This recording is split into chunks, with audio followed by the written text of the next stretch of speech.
Hello everybody. In this session, I'm going to be talking you through the Nikon Z9. Now, I'm going to be talking you through some of the features, some of the benefits of those features, and some of the little details that you might not know exist in the Z9. We're going to start off with some main specifications and talk about, what it is that the Z9 can do and what makes it a Nikon flagship camera. So the big headline, first of all, is that it's a full frame, as you would expect, 45 megapixel sensor. Now, you may have heard of the term of 45 megapixel sensor before because that's a very similar megapixel count to what Nikon have used in the past when it comes to the D850, the Z7, and the Z7 II. But this is a new 45 megapixel sensor. The biggest difference is that that sensor technology is now a stacked sensor. The biggest benefit of that is that that sensor can now read out much faster than previous sensors. And that's why it also isn't the same sensor you will find in a D850 or a Z7 or a Z7 II. It's just the megapixel counts that are similar. So that stacked sensor, it's all well and good being able to read off the sensor as fast as possible, but you also then need the ability to have a fast processor that can deal with all that speed as well.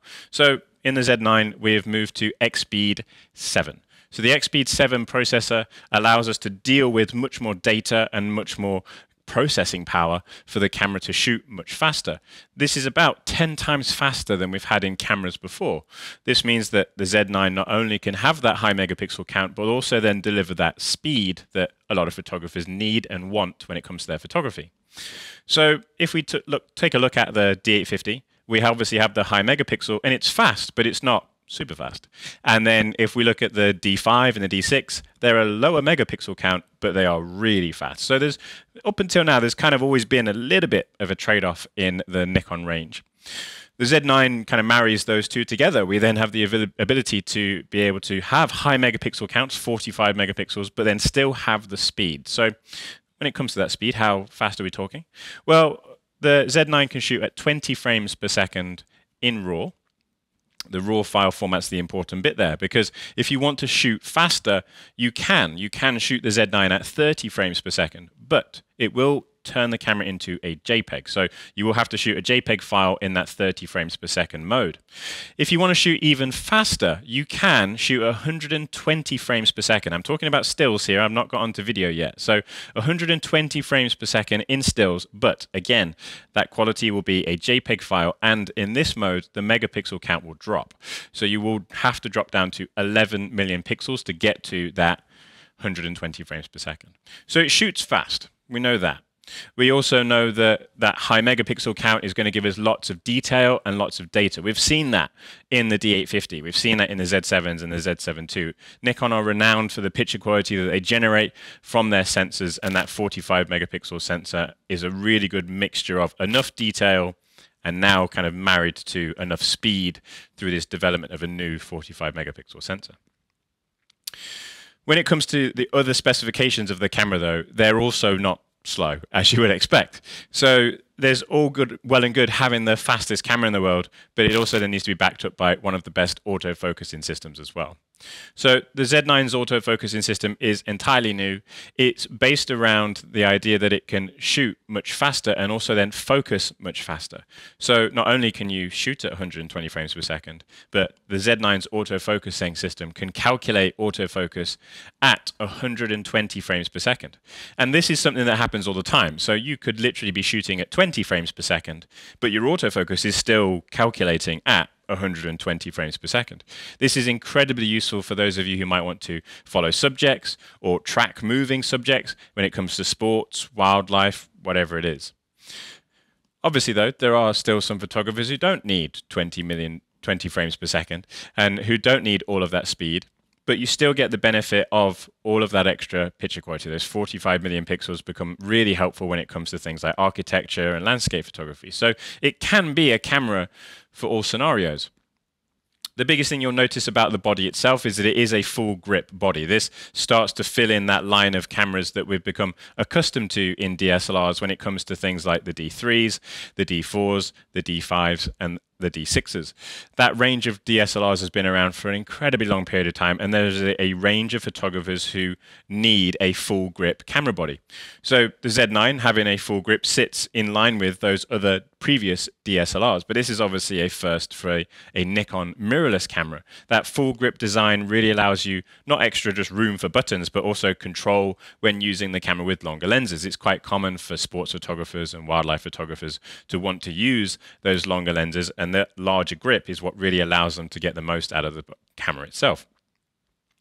Now, just going back to that autofocusing system and lenses, that speed that we've been talking about, not only of frames per second and not only that speed of autofocus, is possible not just with new Z-mount lenses, but also F-mount lenses. So even if you are thinking about using the FTZ adapter, even if you are thinking about using F-mount lenses, the Z9 on an FTZ adapter with F-mount lenses will still give you the same level of performance.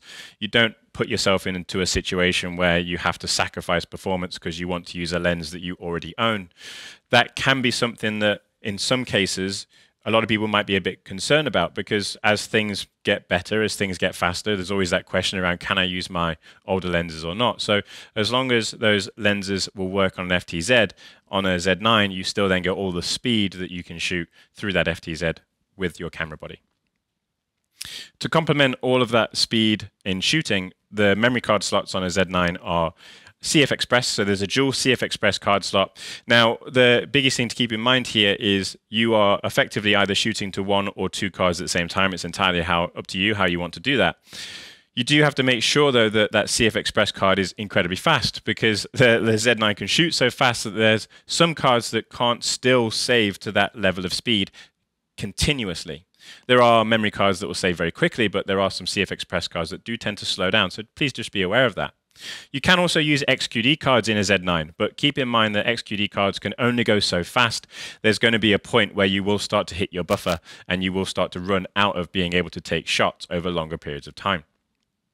Those dual memory card slots are kept behind a locking door. So when it comes to the door on the side of the camera, that is just a locking door. We can pop that open. We can then gain access to those 2 cards if we need to, or those 2 card slots, and then lock that door back down again. This is something that a lot of photographers, especially pro photographers, are always really keen on. You don't want to accidentally knock the door or the card door open on your camera, and then all of a sudden either rain or dust and stuff gets in. So that's something that people always want to be aware of. Now, talking about rain, dust, weather sealing, because it's a Z9, it is dust resistant, it's weather sealed to a degree that you would expect a Nikon Pro camera to be weather sealed and dust resistant. And the dials and the controls and the outer body are all weather sealed to the same degree that a D6 would be weather sealed. So it's pretty much built like a tank, and you can use it everywhere and take it everywhere with you. One of the things that a lot of photographers seem to talk about when it comes to mirrorless cameras is that because there's no mirror system in front of the actual sensor itself, you can be more prone to have dust on your sensor because it doesn't fall on the mirror box. It doesn't fall on the mechanism in front of your sensor. That doesn't exist on a mirrorless camera.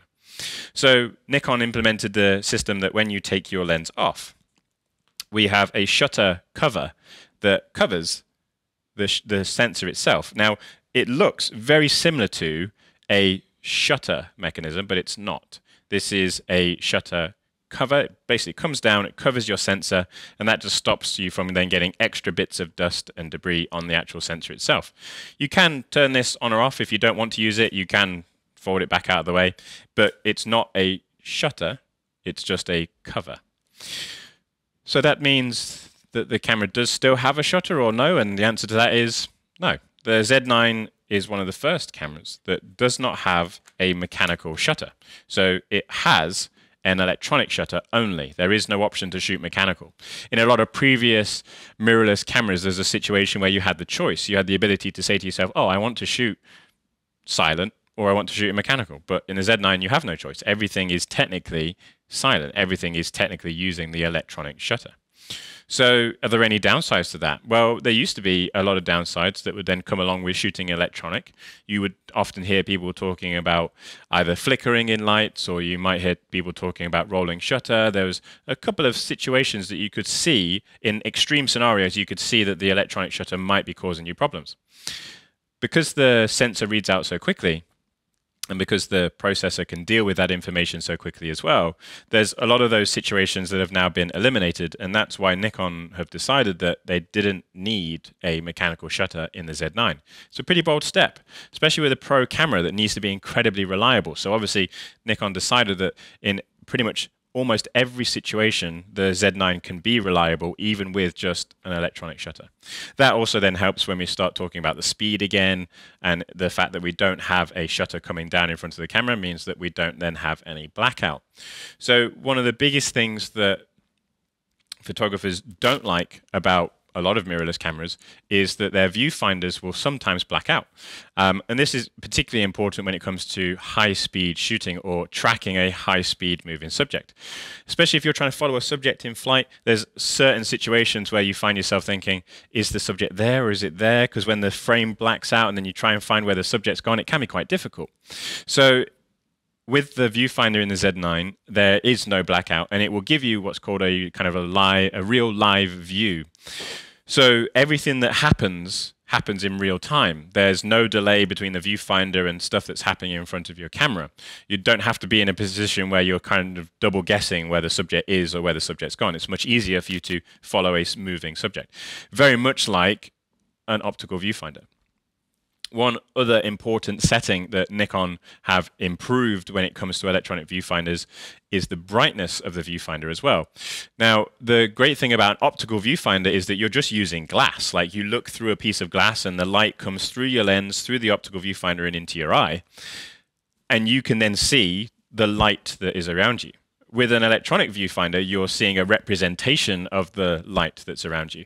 And especially on really bright sunny days, it's almost impossible for a viewfinder to replicate the brightness of the sun, for obvious reasons.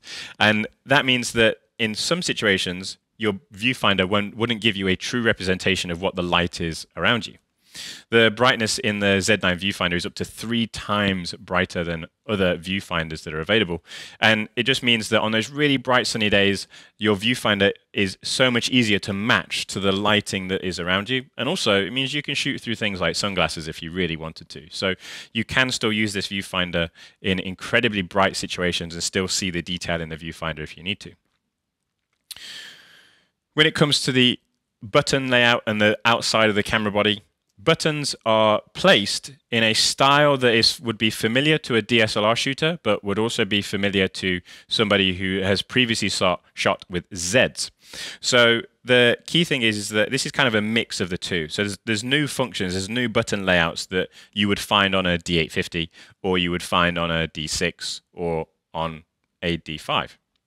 And then there's parts of the button layout that you would find on a Z6 or a Z7. So it's kind of a mix of those two. Now, that would either be a benefit if you've come from a D850 and a D5 and a D6 because you have your favorite buttons.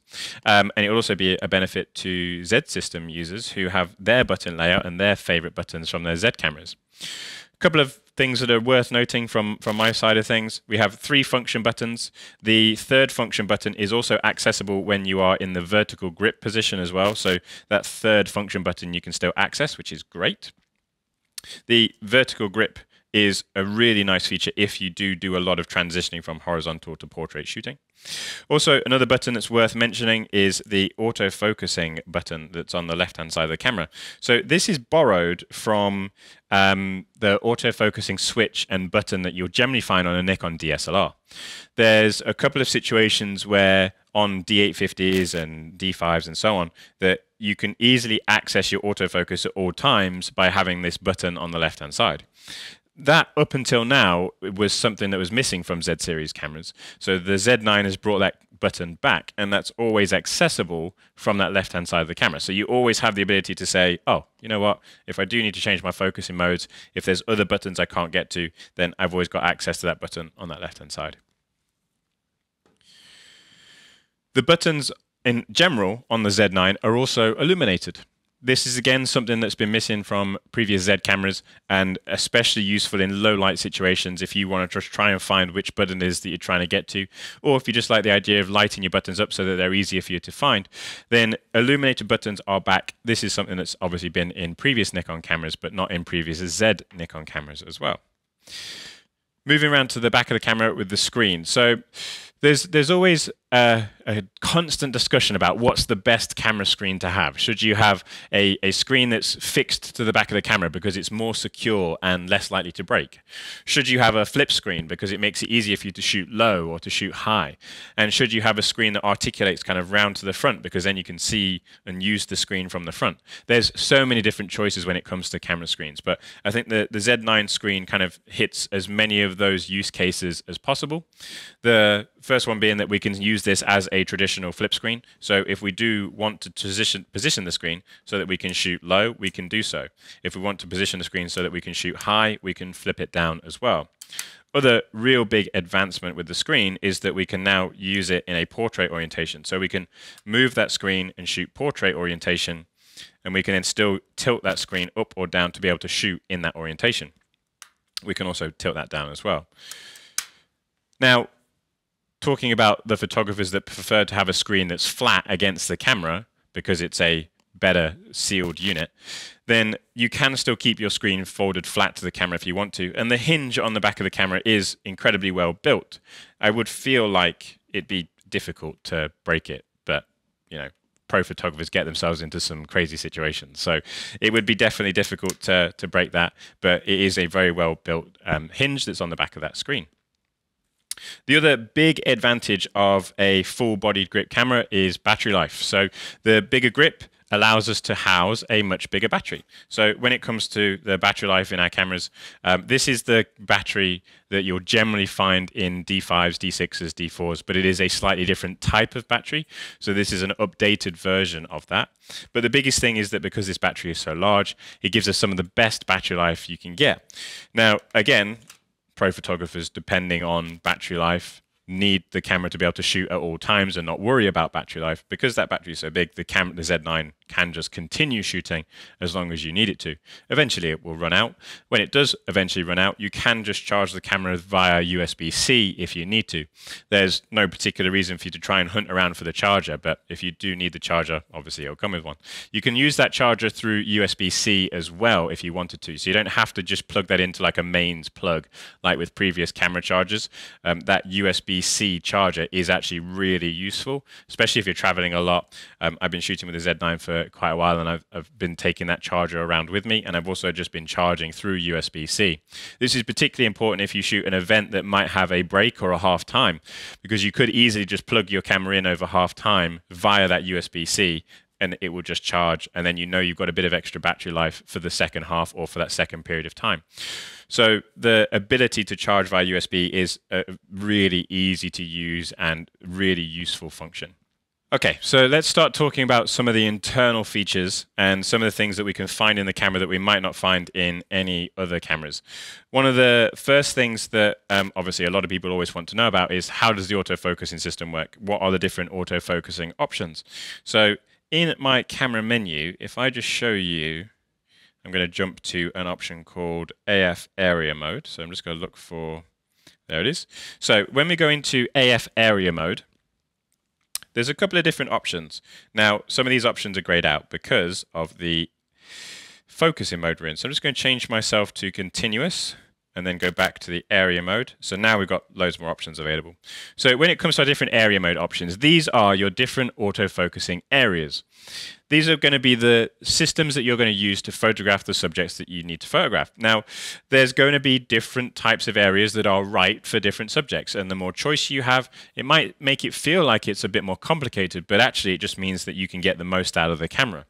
So single point, really straightforward. This is something that I would be using for things like architecture, landscape, macro photography, food, static portraiture if I wanted to. There's so many useful places for single point. And if you wanted to use the Z9 like a traditional camera without any of the tracking modes or anything like that, you can just use it in single point as well.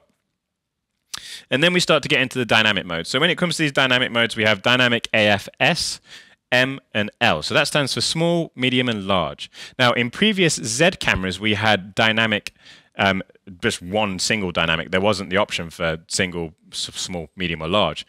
Now, those different sizes are going to be a good representation depending on the subject that you are shooting. So the small is going to be great if you need to really fine-tune your dynamic area. If you're shooting a small subject in your frame, maybe a small bird in the frame, for example.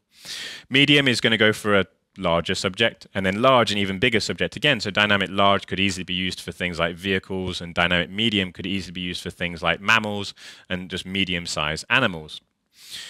The dynamic modes, however, will track and follow a moving subject, but they won't move the points for you. So if that subject moves and you don't move the camera, the dynamic mode isn't going to move. It's just going to stay where it is. We then have wide area, small, and large. So wide area, small, and large. Now these have been in Z cameras before. So they have been available in the Z6 and the Z7 cameras before. Now, one thing that's new in the Z9 is that both wide area small and wide area large can now do face and eye detect and subject tracking. So you could put yourself into wide area small and still do animal face and eye tracking if you wanted to. You could put yourself into wide area large and still do animal and face and eye detect as well if you wanted to. The big advantage, or the reason why you would use wide area small and wide area large, is because it effectively allows you to choose an area of the image, and then your camera is focusing in that area, or it's looking for a subject in that area. If you've got a subject that, I don't know, you may have multiple subjects and you want to focus on one of them compared to the other, or you might have a subject that you're not really interested in, you don't want to photograph, you can effectively choose or use the wide areas to get a selective area of your frame that you want the camera to focus on. But then there might be an area of your frame that you don't want the camera to focus on, and that's where those wide area modes really shine. They really give you the ability to choose a specific area, and in that area the camera can then still track and eye detect and so on, but anything that's outside of the area it's not interested in.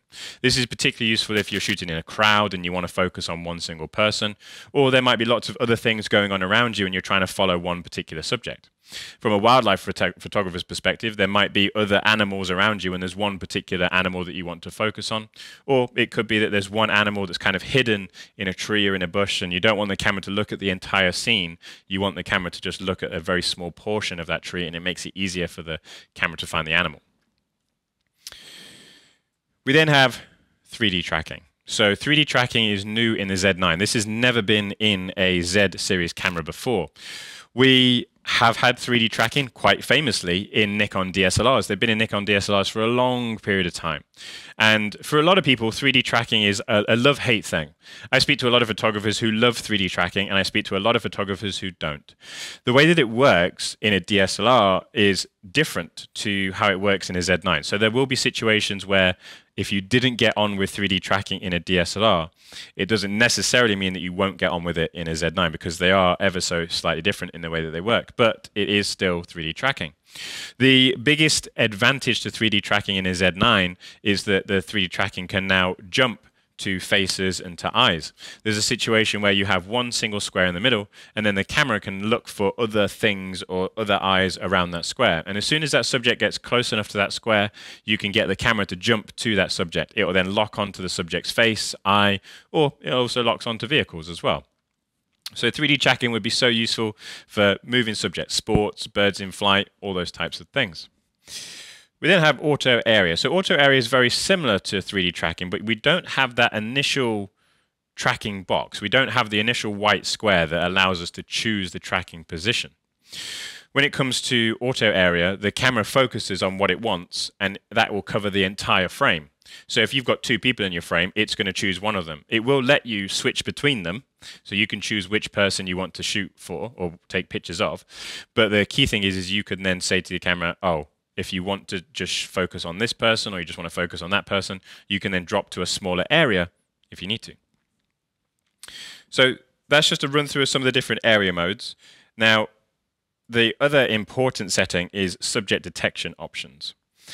So when it comes to these detection options, this is quite important to make sure you've got it set to the right mode for what you're shooting. Now, if you're shooting loads of mixed subjects, if it's a mixed variety of people, vehicles, animals, it's just everything, then you can leave this on auto.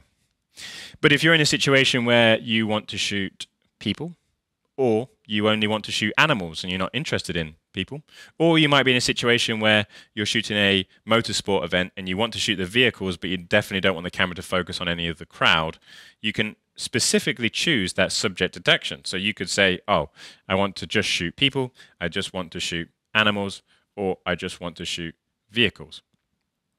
You can turn subject detection off, but subject detection is one of the best parts of a Z9, so I wouldn't particularly want to do that.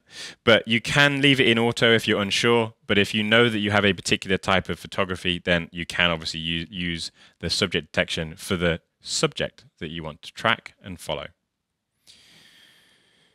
And then let's go to wide area large. Let's see if I can show you that. So in wide area large, it's face tracking and eye tracking the subject, but if I take the subject out of the box, and move the box over here, it's no longer doing that. So this is what I was talking about with the location of that subject. So if I had a subject on the left and I wanted to make sure it was only going to focus on that subject, I can position this box wherever I want in the frame, and that's where it's going to look for faces and people and so on, rather than it being over the entire area. So there's lots of customization that's available when it comes to our autofocus and our different autofocusing modes. One other thing that Nikon's changed that's kind of been rewritten since other cameras is the RAW files. So this might sound a bit strange because RAW files have always been the same. And, you know, if we were to look in our image quality setting, then you'd still be able to choose RAW files and JPEG finds and so on, which has, you know, been the same as it's always been. But when we go to RAW recording, those of you that have set this mode on your DSLR cameras in the past, you've often seen a RAW compression where you can choose either a lossless or a compressed RAW file. And you may have often seen a bit depth where you could choose a 12-bit or a 14-bit file. But actually, if we're going to RAW recording now, none of those options exist. So all of the RAW options in a Z9 are 14-bit. We don't have the choice to choose a 12-bit file. That's no longer the option. The Z9 just obviously wants to shoot 14-bit files, but we can choose effectively the level of storage space that our RAW files take up. So if we were to shoot lossless compressed, this will be the best quality the camera can give you, and it will be the largest file size the camera can give you as well. If we were to choose RAW high efficiency star, we're then going to be in a situation where the file size is going to be smaller. The picture quality is going to be very subtly different, and so much so that there's a lot of people that have said that they actually can't distinguish a difference between the picture quality in lossless compressed and high efficiency star. If we go all the way down to high efficiency, the picture quality will have a noticeable drop. It's not big, you'd have to really look for it, but there will be a drop in picture quality, but that is then providing you a much smaller file size. So you get a considerably smaller file size. So why have Nikon decided to go this way? Well, the big advantage is that we can still get that smaller file size without sacrificing megapixels.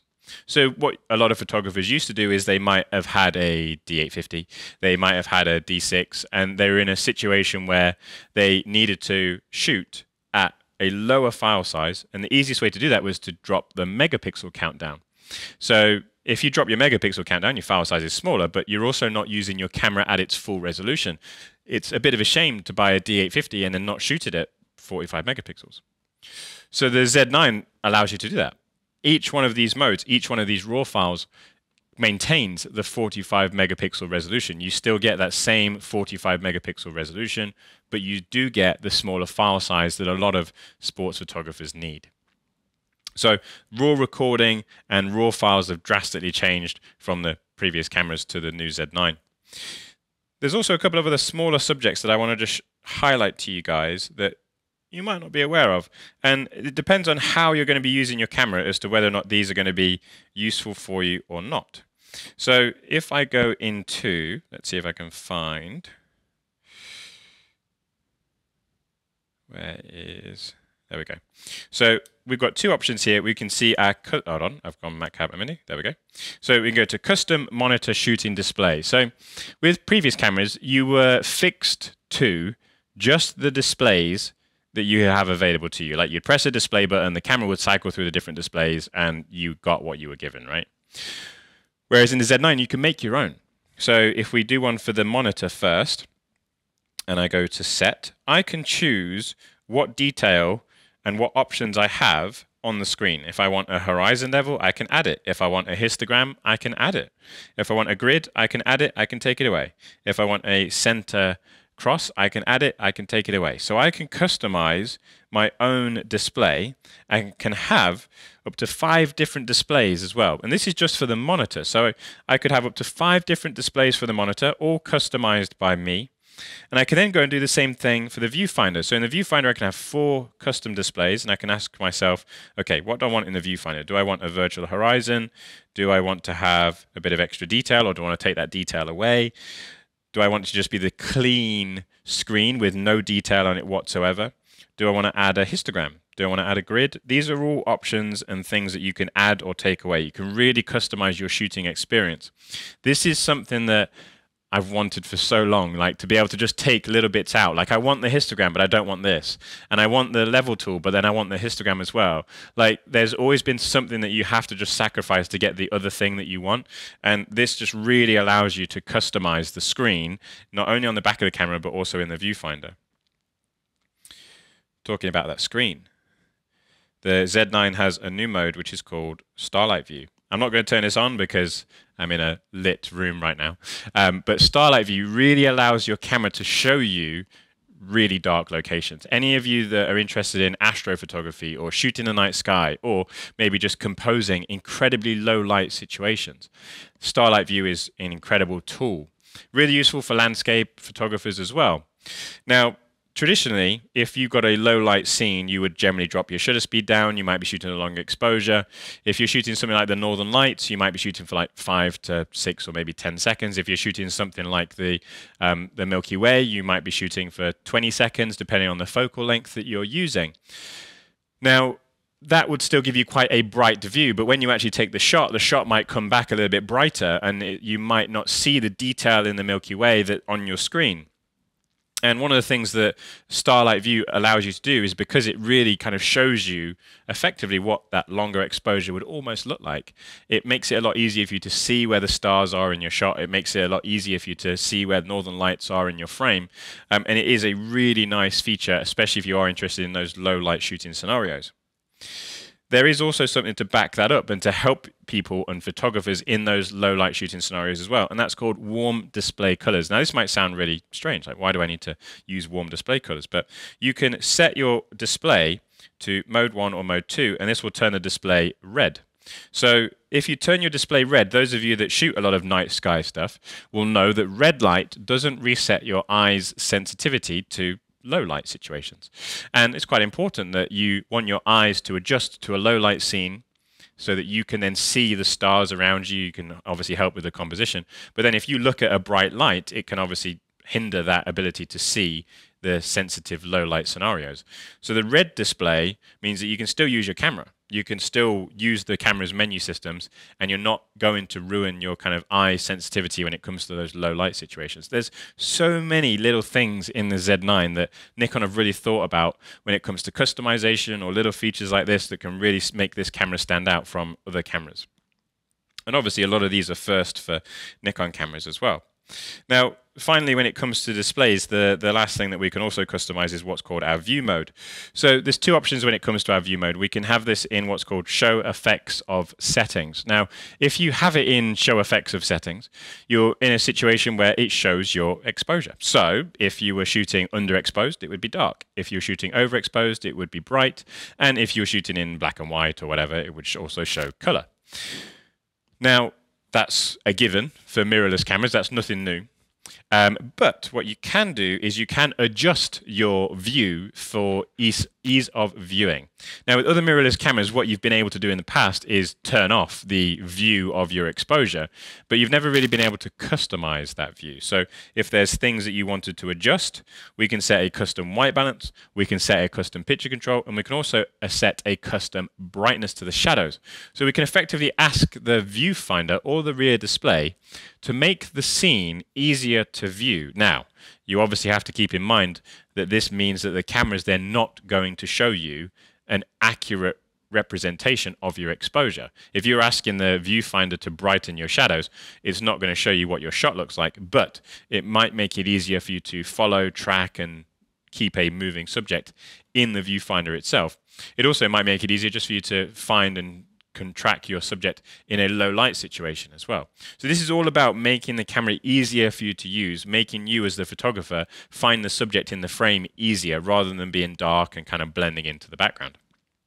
So this view mode replaces effectively what used to be known as the setting called apply settings to live view in the Z6 and the Z7. That's now gone. We now have this new option called view mode as well.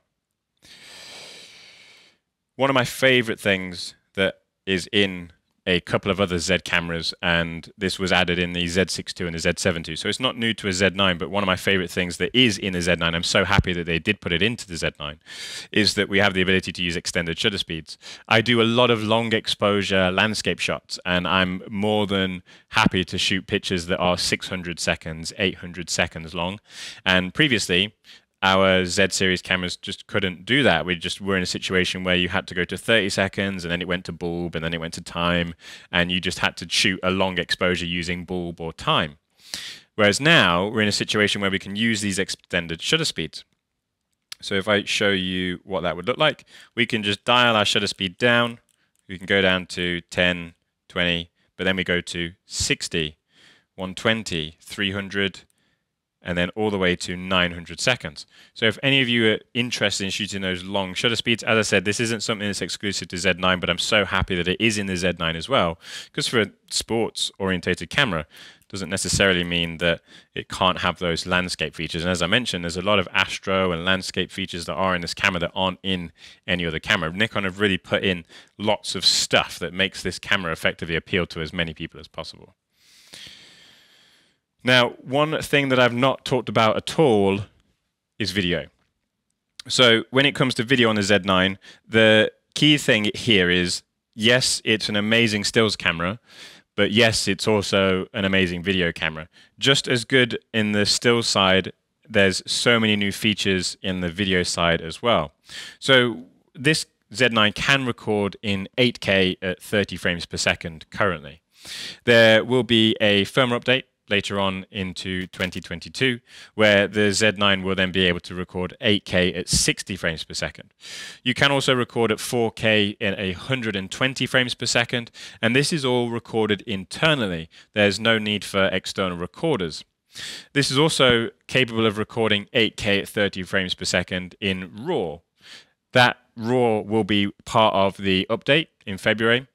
Right now, at launch, the Z9 will have the ability to record 8K at 30 frames per second, 10-bit internally, but that RAW option is based around a firmware update that will be available later. If you do like the idea of shooting 4K at 120 frames per second, you can again do that internally at 10-bit. You can shoot it with a log profile as well. So both the 8K and the 4K 120 can be shot with a log profile internally with no issues. The bigger body also means that the camera doesn't have any problems with overheating. So you can shoot for much longer periods of time and not worry about the camera overheating at those extended recording times, because that can be something that can play on some people's minds. So the camera itself will be incredibly reliable even when recording at those higher qualities. Now, when it comes to the frame rates and the file choices that you have, there's two main options for that. So first of all, you have what's called your video file type. This will allow you to effectively choose your bit depth. If you want to shoot in 10-bit, 8-bit, ProRes, it's entirely up to you. You can then also choose if you want to shoot in HLG or if you want to shoot in N-Log. You can also apply those as well.